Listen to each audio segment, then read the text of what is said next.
ચાલો આજે આપણે ટાઈપ 2 ડાયાબિટીસના મેનેજમેન્ટ માટે 2025ની ADA/ESD ગાઈડલાઇન્સમાંથી એક બહુ જ મહત્વની આકૃતિ એટલે કે ફિગર 6A વિશે ઊંડાણપૂર્વક વાત કરવાના છીએ. જુઓ, પહેલી નજરે તો આ ફ્લોચાર્ટ એકદમ સીધો-સાધો લાગે છે, નહીં? થોડા બોક્સ છે, કેટલાક તીર છે, બધું બરાબર ગોઠવાયેલું છે. પણ શું આ ખરેખર એટલો જ સરળ છે જેટલો દેખાય છે? ચાલો એ જાણીએ. અને અહીંથી જ આખી વાત રસપ્રદ બને છે, કારણ કે આ સરળ દેખાતી આકૃતિની પાછળ ક્લિનિકલ વિચારસરણીમાં એક બહુ મોટો ફેરફાર છુપાયેલો છે. આપણે હવે જૂના કડક નિયમોથી આગળ વધીને એક વધુ સ્માર્ટ અને વ્યક્તિગત અભિગમ તરફ જઈ રહ્યા છીએ. કોઈ પણ સારવાર શરૂ કરતા પહેલાં સૌથી પહેલું અને સૌથી અગત્યનું પગલું એ સમજવાનું છે કે આ માર્ગદર્શિકા કયા ચોક્કસ દર્દીઓ માટે બનાવવામાં આવી છે. આ કોઈ બધા માટે એક જ દવા જેવી વાત નથી. તો અહીં માપદંડ એકદમ સ્પષ્ટ છે. આ ગાઈડલાઇન ફક્ત એવા લોકો માટે છે જેમને ટાઈપ 2 ડાયાબિટીસ છે, પણ સાથે કોઈ ગંભીર સમસ્યાઓ જેમ કે હૃદયરોગ, હાર્ટ ફેલિયર કે કિડનીની બીમારી નથી.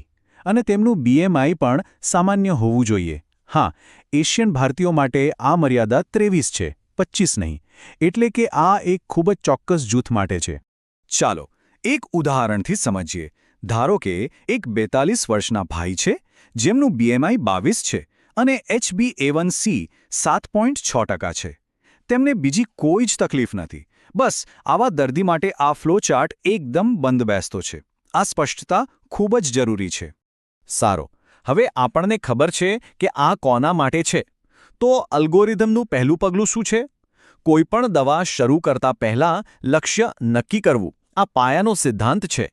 ગાઈડલાઇન સીધું જ કહે છે, લક્ષ્યો, તંદુરસ્ત જીવનશૈલી અને વ્યક્તિગત ગ્લાયકેમિક લક્ષ્ય. અને આ જ આખી ગાઈડલાઇનનો પાયો છે. અહીં માત્ર દવાની વાત નથી, પણ એક સંપૂર્ણ વ્યૂહરચનાની વાત છે. પણ આવું શા માટે? કારણ કે સારવારનો હેતુ ફાયદો પહોંચાડવાનો છે, નુકસાન નહીં. જો કોઈ વૃદ્ધ દર્દીનું શુગર બહુ જ આક્રમક રીતે કંટ્રોલ કરવામાં આવે તો તે જોખમી બની શકે છે. અને એનાથી ઉલટું, જો કોઈ યુવાન દર્દી માટે હળવા લક્ષ્યો રાખવામાં આવે તો લાંબા ગાળે સમસ્યાઓ વધી શકે છે. આ સલામતી અને સ્વાસ્થ્ય વચ્ચેનું એક સંતુલન છે. આ ટેબલ એ જ સંતુલન બતાવે છે. જુઓ, અહીં દરેક માટે એક સરખો નિયમ નથી. એક યુવાન અને સ્વસ્થ વ્યક્તિ માટે HbA1cનું લક્ષ્ય 6.5થી 7% જેટલું કડક રાખી શકાય છે. પણ એક વૃદ્ધ કે નાલુક દર્દી માટે 7.5થી 8% વધુ સુરક્ષિત અને યોગ્ય ગણાય. બધું દર્દીની ઉંમર અને સ્વાસ્થ્ય પર નિર્ભર કરે છે. અને હા, જીવનશૈલીની તાકાતને તો બિલકુલ ઓછી ના આંકવી. અહીં જુઓ, બે દર્દીઓ એક જ દવા લઈ રહ્યા છે. પણ જે દર્દી પોતાની જીવનશૈલી સુધારે છે એના HbA1cમાં જબરદસ્ત ઘટાડો જોવા મળે છે. જીવનશૈલી દવાઓની અસરને બમણી કરી દે છે. ચાલો હવે બીજા પગલા પર આવીએ. અહીંથી ગાઈડલાઇનનો મુખ્ય અને વ્યૂહાત્મક ભાગ શરૂ થાય છે. સારવાર માટે સાચું સાધન એટલે કે સાચી દવા પસંદ કરવી. અને અહીં એક બહુ મોટો બદલાવ છે. જે જૂનો નિયમ હતો કે ડાયાબિટીસ એટલે પહેલાં મેટફોર્મિન જ આપો, તે હવે એટલો કડક નથી. નવો અભિગમ કહે છે કે લક્ષ્ય સુધી પહોંચવા માટે જેટલી તાકાતવાળી દવાની જરૂર હોય તે પસંદ કરો. મેટફોર્મિન હજુ પણ ઉત્તમ વિકલ્પ છે, પણ હવે તે એકમાત્ર શરૂઆત નથી. આને સમજવા માટે ગાઈડલાઇનમાં એક અસરકારકતાની સીડી આપવામાં આવી છે. સીડીના સૌથી ઉપરના પગેથીએ છે ખૂબ ઊંચી અસરકારકતાવાળી દવાઓ. આ સૌથી શક્તિશાળી દવાઓ છે જે HbA1cમાં 1.5થી 2% ઘટાડો કરી શકે છે. આ એવા દર્દીઓ માટે છે જેમનું શુગર લેવલ લક્ષ્યથી ઘણું જ વધારે હોય. પછી આવે છે ઊંચી અસરકારકતાવાળી દવાઓ જે 1થી 1.5% ઘટાડો કરી શકે છે. આમાં મેટફોર્મિન જેવી દવાઓ છે. અને મોટાભાગના દર્દીઓ જેમનું બ્લડ શુગર મધ્યમ સ્તરે વધેલું હોય તેમના માટે આ યોગ્ય છે. અને છેલ્લે મધ્યમ અસરકારકતાવાળી દવાઓ. આ દવાઓ ઓછી શક્તિશાળી છે, પણ તે ખૂબ જ સુરક્ષિત છે અને વજન પર કોઈ ખાસ અસર કરતી નથી, જે કેટલાક દર્દીઓ માટે બહુ મહત્વનું હોય છે. તો આ બધું પ્રેક્ટિસમાં કેવું લાગે? માની લો કે કોઈનું HbA1c 9.2% છે અને લક્ષ્ય 7% છે. અહીં માત્ર મેટફોર્મિન આપવાથી કામ નહીં ચાલે. તેની અસરકારકતા ઓછી પડશે. ગાઈડલાઈન મુજબ મેટફોર્મિન સાથે GLP-1 જેવી વધુ શક્તિશાળી દવાનું મિશ્રણ કરવું એ સાચો નિર્ણય ગણાશે. અસરકારકતા તો ઠીક છે, પણ સલામતીનું શું? આ એકદમ ગંભીર મુદ્દો છે. ખાસ કરીને હાઇપોગ્લાયસીમિયા એટલે કે શુગરનું એકદમ ઘટી જવું, એને ટાળવું બહુ જ જરૂરી છે. વૃદ્ધો, એકલા રહેતા લોકો કે પછી જેઓ ડ્રાઇવિંગ જેવું કામ કરે છે તેમના માટે આ જોખમ વધારે હોય છે.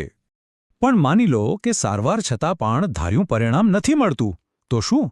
અહીં ગાઈડલાઈનનો એક બહુ જ મહત્વનો અને ઘણીવાર અવગણવામાં આવતો ભાગ આવે છે.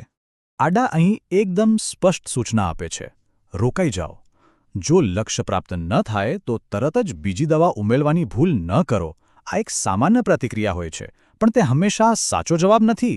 અહીં થોભીને વિચારવાની જરૂર છે. એના બદલે પહેલાં એ જાણવાનો પ્રયત્ન કરો કે અવરોધો ક્યાં છે.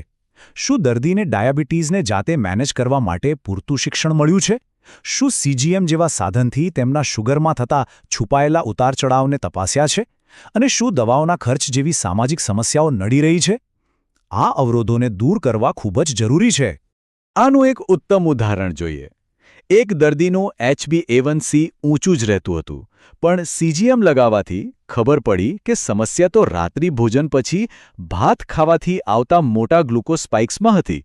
અહીં ઉકેલ નવી દવા નહોતી, પણ આહારમાં ફેરફાર હતો.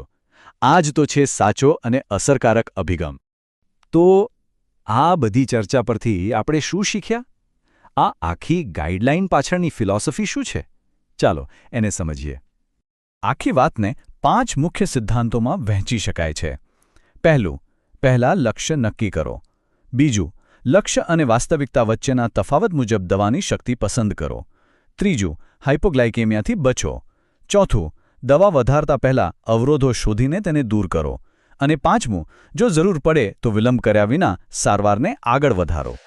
અને છેલ્લે, જો આખા વિશ્લેષણને એક જ વાક્યમાં કહેવું હોય તો એ છે કે બિનજટિલ ટાઈપ 2 ડાયાબિટીસમાં સફળતા માત્ર વધુ દવાઓ ઉમેરવાથી નથી મળતી, પરંતુ યોગ્ય દર્દી માટે યોગ્ય સમય, યોગ્ય અસરકારકતાવાળી સારવાર પસંદ કરવાથી મળે છે.